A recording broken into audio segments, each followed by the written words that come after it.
Hi friends అందరికీ. ఇక్కడ నేనైతే కనిపిస్తుంది కదా మీకు, స్టవ్ అయితే క్లీన్ చేస్తున్నా.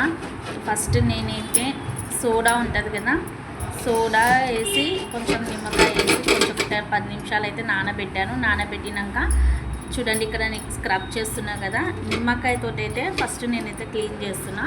ఎందుకు నిమ్మకాయతోటి అంటే ఇక్కడ స్టవ్ పైన ఆయిల్ మరకలు, ఇంకా వేరే పాలు పొంగినవి, టీ పొంగింది, ఏమైనా పొంగిన మరకలు, ఏమైనా జిడ్డు ఉంటే అంతా పోతుంది అనమాట. చూడండి మనం స్క్రబ్ చేస్తుంటే ఎట్లా వస్తుంది, మొత్తం జిడ్డు అట్లయితే పోతుంది. ఫస్ట్ అయితే నేను ఎప్పుడు క్లీన్ చేసినా ఇలానే క్లీన్ చేస్తాను. ఒక 10 నిమిషాలు నానబెట్టి తర్వాత నిమ్మకాయతో అయితే మంచిగా రాస్తాను స్టవ్ పైన.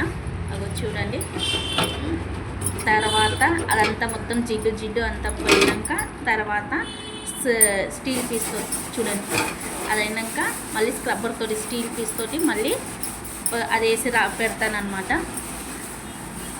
చూడండి మీకు కనిపిస్తుంది కదా. తర్వాత మళ్ళీ వాషింగ్కి అది ఉంటుంది, సోప్ ఉంటుంది కదా, దాంతో మళ్ళీ క్లీన్ అయితే చేస్తున్నా. చూడండి ఫ్రెండ్స్, ఇవి రెండు క్లీన్ చేసినాక ఎంత బాగా అనిపిస్తుందో నీట్గా. మీలో ఎవరికి ఇలా తెలుసో కామెంట్ బాక్స్లో కామెంట్ చేయండి. మీలో ఎవరు ఇలా చేస్తారో కామెంట్ బాక్స్లో అయితే కామెంట్ చూడండి. కనిపిస్తుంది కదా, ఎక్కడ కూడా జిడ్డు మరకలు నీట్గా